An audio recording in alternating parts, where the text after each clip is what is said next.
Every morning in parks across Japan, you'll see something remarkable. Men and women in their 70s and 80s moving through exercises so simple they look like child's play.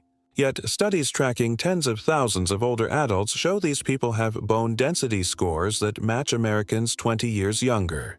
Their balance tests reveal fall rates cut nearly in half. And here's what nobody talks about. The movements take less time than brewing your morning coffee. Most American seniors have never heard of them.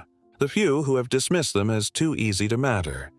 You're about to discover why that's the most expensive mistake you can make after 60.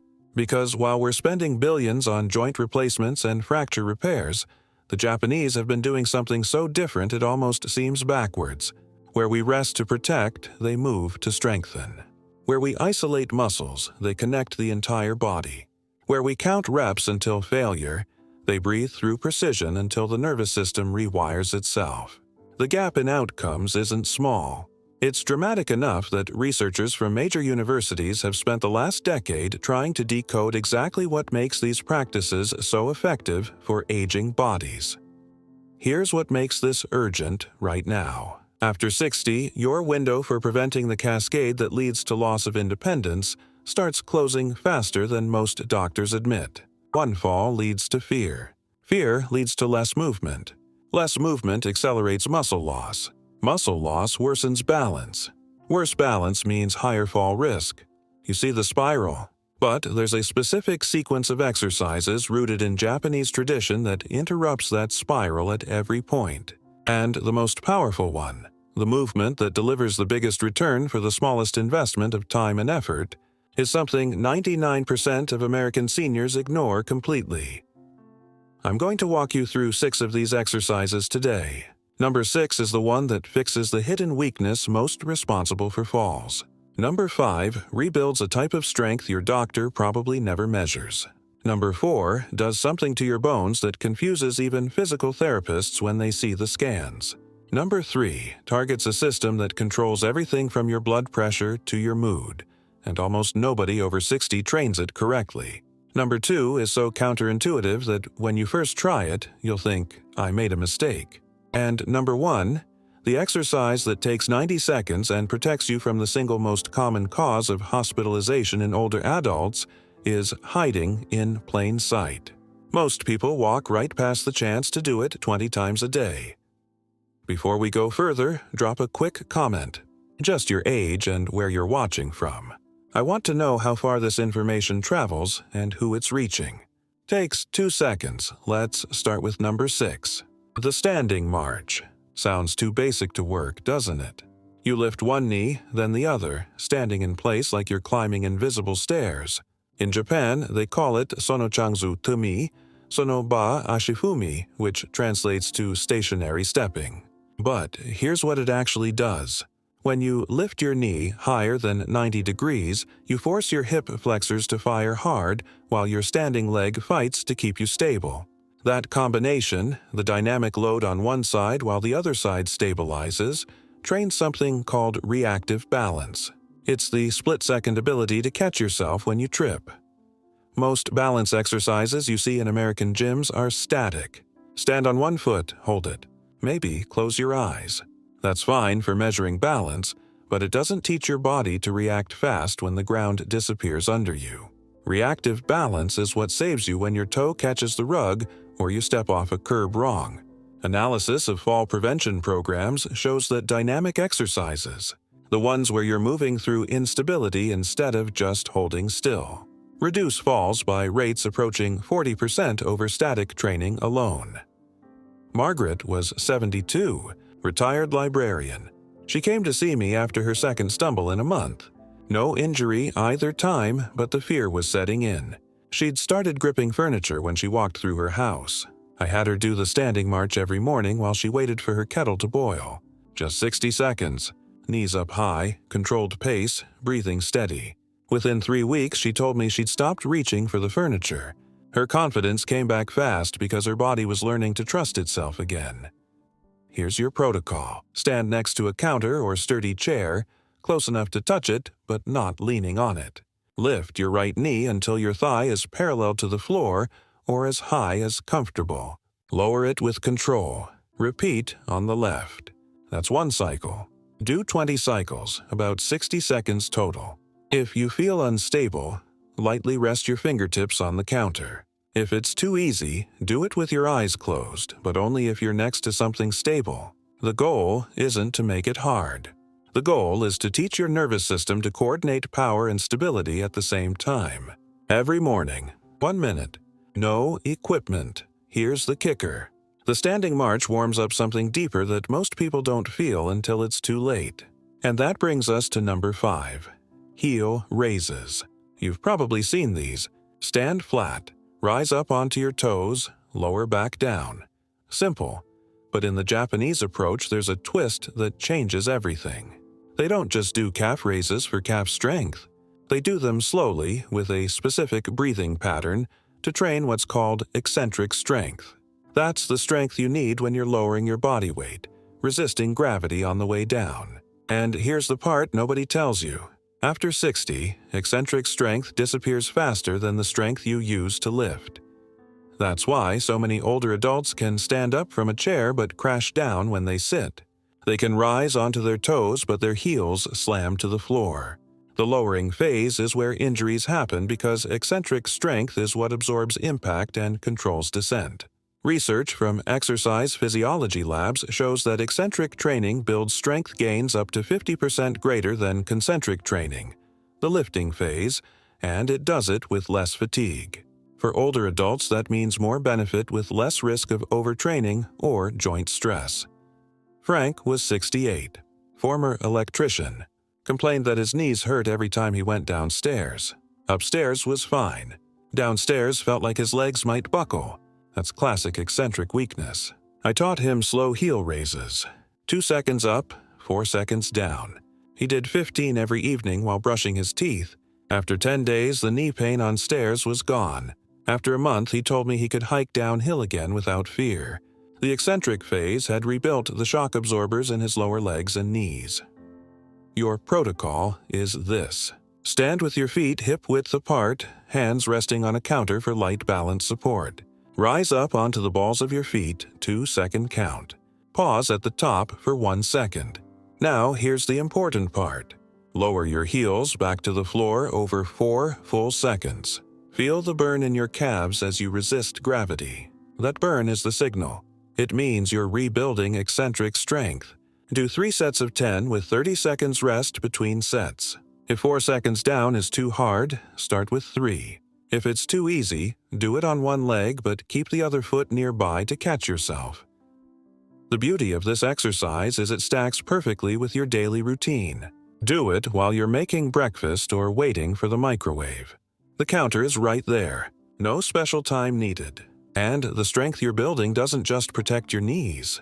It protects your hips, your ankles, your spine. Eccentric strength is the foundation of safe movement in every direction. Now, let's talk about number 4. And this is where things get interesting. Because this exercise doesn't just strengthen muscle. It sends a signal to your bones that tells them to get denser. And the mechanism is so specific that most doctors miss it. The exercise is called Jongluo Toshi, Kakato Otoshi. Heel drops. You stand tall, rise onto your toes, then drop your heels to the ground with a firm but controlled impact.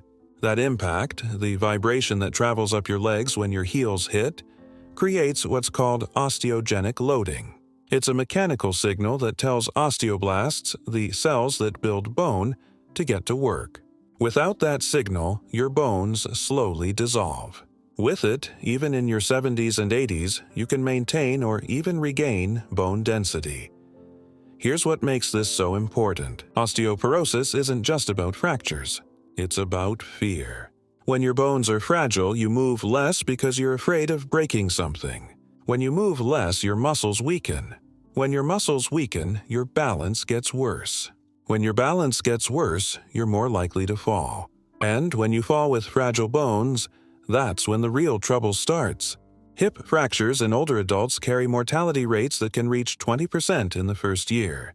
Not because the fracture kills you, but because the immobility and complications spiral out of control. Some analyses from bone density research suggest that impact exercises, even low-level ones, can slow bone loss or modestly improve density in postmenopausal women and older men when done consistently over months. The key is consistency and the right kind of impact. Not jarring or risky, but firm enough to create the signal. Dorothy was 75, retired teacher. Her DEXA scan showed osteopenia, the stage before osteoporosis. Her doctor wanted her on medication immediately. She asked me if there was anything else she could try first. I taught her heel drops, 30 drops every morning. She also added more weight-bearing walks and adjusted her diet. 6 months later, her follow-up scan showed her bone density had stabilized and in one area improved slightly. Her doctor was surprised. Dorothy wasn't on any medication. She just sent her bones the right signal every single day. Here's how you do it safely. Stand with your feet hip-width apart next to a counter or chair for light support. Rise up onto your toes, not too high, just enough to lift your heels an inch or two off the ground. Now, drop your heels back to the floor with a firm but controlled landing. You want to feel a solid contact, not a slam. Think of it like a determined step, not a jump. That impact is the signal. Do 30 drops. It takes about 60 seconds. If you have severe osteoporosis or a history of fractures, talk to your doctor before trying this. If you're cleared to walk and climb stairs, you're probably cleared for heel drops. But get confirmation. The reason this works when gentle walking doesn't is intensity. Walking is good, but the impact is diffused.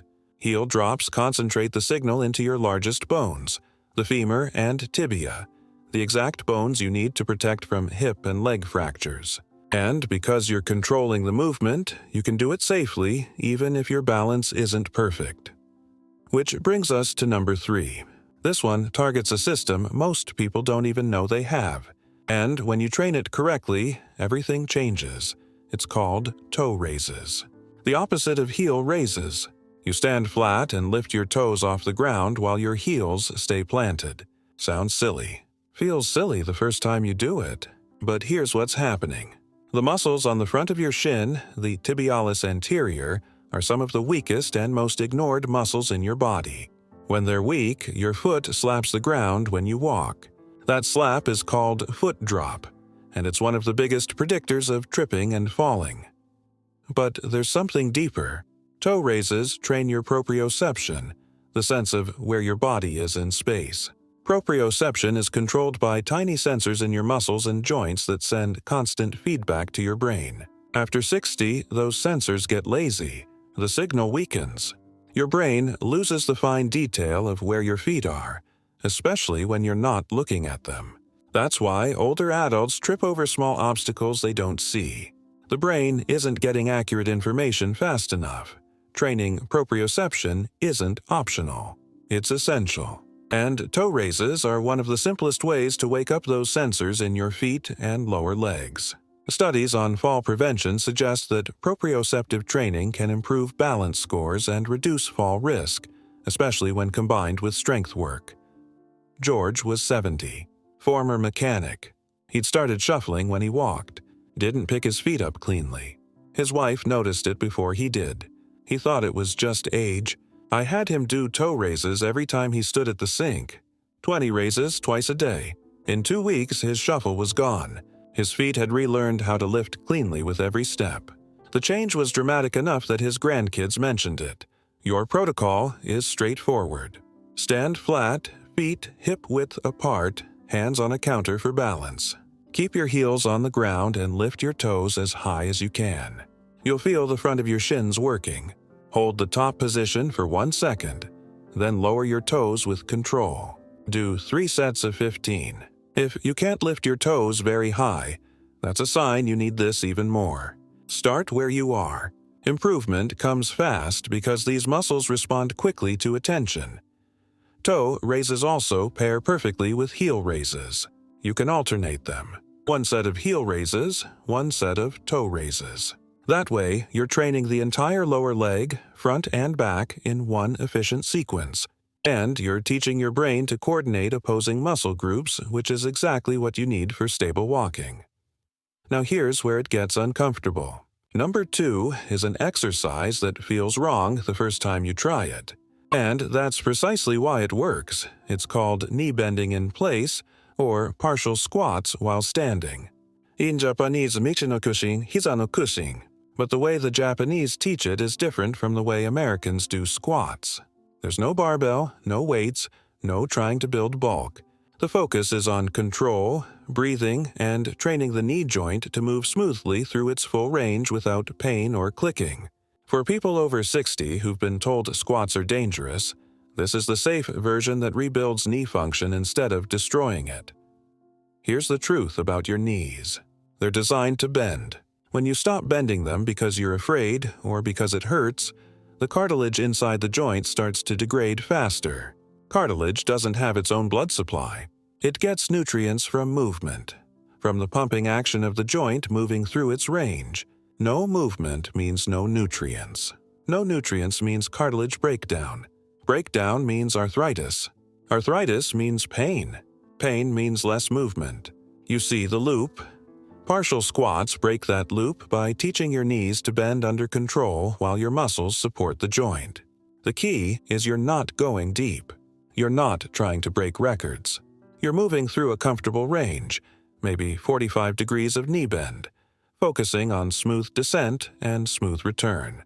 That rhythm, that control, is what tells your brain the joint is safe.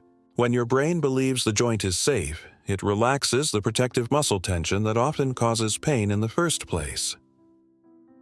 Evidence from arthritis research suggests that controlled, low-load knee exercises can reduce pain and improve function in people with mild to moderate knee osteoarthritis. The movement lubricates the joint and strengthens the muscles that stabilize it without adding harmful stress. Linda was 73, retired nurse. Her knees hurt so much she'd stopped playing with her grandchildren. Getting down to the floor was impossible. I taught her standing partial squats. She stood facing the kitchen counter, hands resting lightly on the edge. She bent her knees just halfway as if she were starting to sit in a chair, then stood back up. 10 reps, twice a day. After 2 weeks, she told me the stiffness was less. After a month, she got down on the floor to play blocks with her grandson. The pain hadn't disappeared completely, but the function had returned. That's what mattered. Here's your protocol. Stand facing a counter or the back of a sturdy chair, feet shoulder-width apart. Rest your hands lightly on the surface for balance. Inhale. Then, as you exhale slowly, bend your knees and lower your hips as if you're starting to sit in a chair behind you. Go down only as far as feels comfortable, no more than halfway. Keep your chest lifted and your weight in your heels. Pause for 1 second at the bottom. Now, inhale and press through your heels to stand back up, squeezing your glutes at the top. That's 1 rep. Do 2 sets of 10 with a minute rest in between. If your knees hurt during the movement, don't go as deep. If they hurt after, you went too deep or did too many. Back off and build slowly. The goal is to teach your knees they can move safely, not to prove how tough you are. And here's the magic. Once your knees remember how to bend without pain, every other movement in your life gets easier. Stairs, getting in and out of cars, picking things up off the floor. It all stems from knee confidence. Now pay attention because we've arrived at number 1. This is the exercise that takes 90 seconds, costs nothing, requires no equipment, and protects you from the most common reason people over 60 end up in the hospital. And you can do it right now, wherever you're sitting or standing. It's called sitting to standing. Or in the Japanese tradition, nichitsuguri tachi suari. You sit in a chair, you stand up, you sit back down, repeat. That's it. And before you dismiss this as too simple, let me tell you what happens when you lose the ability to do this movement without using your hands. When you can't stand from a chair without pushing off the armrests or rocking forward, it means your leg strength has dropped below a critical threshold. That threshold is the line between independence and dependence. Below it, you can't get off the toilet safely. You can't get out of bed without help. You can't recover if you fall. And once you cross that line, the decline accelerates because every movement becomes harder. So you move less, so you get weaker. So movement gets even harder. Falls are the leading cause of injury and death in adults over 65. But here's what drives falls. It's not bad luck. It's weak legs, specifically weak quads and glutes, the muscles that extend your hips and knees. When those muscles are strong, you can catch yourself. When they're weak, you go down. The sit-to-stand test is so predictive of future falls and hospitalization that geriatricians use it as a screening tool. If you can't do 5 sit-to-stands in under 15 seconds without using your hands, your risk of falls and functional decline jumps significantly. Research tracking older adults over multiple years shows that lower body strength, especially the ability to rise from a chair, is one of the strongest predictors of mortality and loss of independence. Stronger than blood pressure, stronger than cholesterol, stronger than most of the things your doctor measures at your annual physical. Robert was 77. Former postal worker, he'd been using his hands to push off every time he stood up for so long he didn't even realize he was doing it. His daughter noticed and asked me to work with him. I had him practice chair stands every evening, 5 reps, 3 times with a minute rest between sets. No hands. At first he could barely do 3 without wobbling. Within 2 weeks he could do 5 clean reps. Within a month he could do 10. His daughter called me and said it was like having a different father. He was moving around the house with confidence again. He'd started taking short walks. His whole posture had changed. Here's your protocol. Sit in a sturdy chair with your feet flat on the floor, hip-width apart. Cross your arms over your chest or hold them straight out in front of you. That's to make sure you're not cheating with your hands. Now, lean forward slightly, shift your weight into your heels, and stand up using only your legs. Don't rock. Don't use momentum. Just press through your heels and stand tall. Pause at the top. Now, lower yourself back into the chair with control. Don't drop. Control the descent. That's 1 rep, do 5 reps. Rest 1 minute. Do 5 more. Rest 1 minute. Do 5 more. That's 1 session. Do this 3 times a week minimum. If you can't do 5 without using your hands, use your hands for assistance, but try to use them less each week. If 5 is easy, do 10. If 10 is easy, slow down the descent to 5 seconds. That eccentric control we talked about earlier makes it much harder. And if you really want to level up, do it from a lower chair or hold a light weight against your chest. But only after you've mastered the basic version. The beauty of this exercise is it's the most functional movement you can train. You do it every day already. Every time you get out of bed, off the couch, up from the dinner table, now you're just doing it with intention. You're training it. And by training it, you're protecting your independence for years to come. Here's what nobody wants to say out loud. After 60, your body doesn't care about your goals or your pride. It cares about signals. Every day you send signals with your movement, your food, your sleep, your stress, and your body responds to those signals with adaptations. If the signal is sit still and stay safe, your body adapts by getting weaker, slower, more fragile. If the signal is move with control and challenge balance, your body adapts by getting stronger, more coordinated, more resilient. The Japanese exercises we just covered, the standing march, the heel raises, the heel drops, the toe raises, the partial squats, and the chair stands, they're not magic. They're signals. And they're designed specifically for bodies over 60 because they respect the limitations that come with age while still demanding enough to trigger adaptation. They don't require a gym. They don't require an hour. They require consistency and intention. Here's how you put this into a daily routine. Every morning, while your coffee brews or your kettle heats, do 60 seconds of standing march and 30 heel drops. That's your bone and balance signal. Every evening, while you're in the bathroom or kitchen, do 3 sets of heel raises, 3 sets of toe raises, and 2 sets of partial squats. That's your strength and proprioception signal. 3 times a week, add the chair stands. That's your independence signal. Total time, maybe 10 minutes a day. That's less than 1% of your waking hours. Most people over 60 spend more time worrying about their health than protecting it. They'll watch a dozen videos on supplements and longevity hacks, but they won't spend 10 minutes doing the movements that actually prevent the decline they're afraid of. The gap between knowing and doing is where independence is lost. These exercises close that gap because they're so simple you can't fail, and so effective you can't ignore the results. Let me be clear about what this is and what it isn't. This isn't a cure for disease. It's not a replacement for medical care. If you have pain, dizziness, severe osteoporosis, or any condition that affects your movement, talk to your doctor before starting any new exercise. These exercises are educational. They're based on principles used in Japan and studied in research on aging and fall prevention, but your body is unique. Start gently. Listen to your signals. Adjust as needed.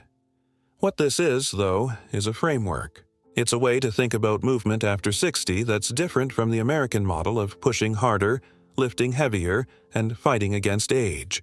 The Japanese approach is about harmony with age. You're not trying to move like you're 40. You're trying to move as well as you can right now, and then move a little better tomorrow. Small improvements, compounded over months and years, create a version of aging that looks completely different from the standard decline. And here's the part that matters most. These exercises aren't just about avoiding falls or fractures. They're about staying in the game, about being able to travel, to garden, to play with grandchildren, to live in your own home, to walk without fear. They're about autonomy. And autonomy after 60 is the most valuable thing you have. More valuable than money, more valuable than status. Because without autonomy, nothing else feels like it belongs to you. The 99% of American seniors who ignore these exercises aren't ignoring them because they're lazy or uninformed. They're ignoring them because the exercises look too simple to matter. We've been conditioned to believe that if something doesn't hurt, doesn't make you sweat, doesn't require expensive equipment or a trainer, it can't be effective. That belief is costing millions of older adults their independence.